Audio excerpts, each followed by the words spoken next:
Okay, so I'm going to review this Hush Yogasleep portable sound machine. We love sound machines for our babies and toddlers. It just is a good way to cue sleep and help them stay asleep through dogs barking and trains and doorbells and all sorts of fun stuff.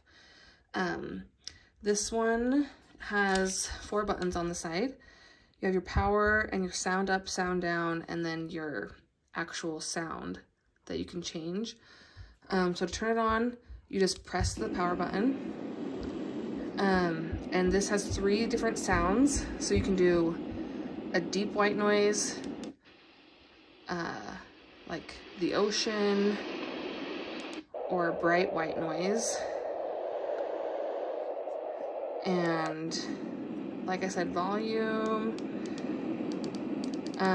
I also like it because if you push the power button twice, it turns on a little night light.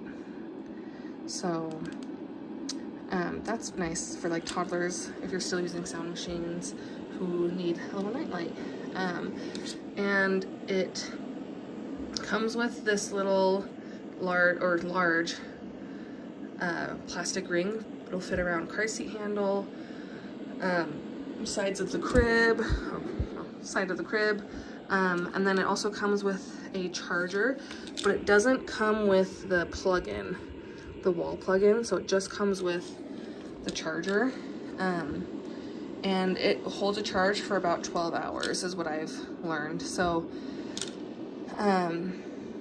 yeah, I usually just keep mine plugged in all the time, but if I'm like out and about with my baby, it's great to fit in the car seat, or if I'm traveling and I don't have access to a plug, it'll hold a charge for 12 hours. So super great purchase. I've loved it. I have it. I probably have 3 of these for each of my kids, and I definitely would recommend getting a Yogasleep portable sound machine.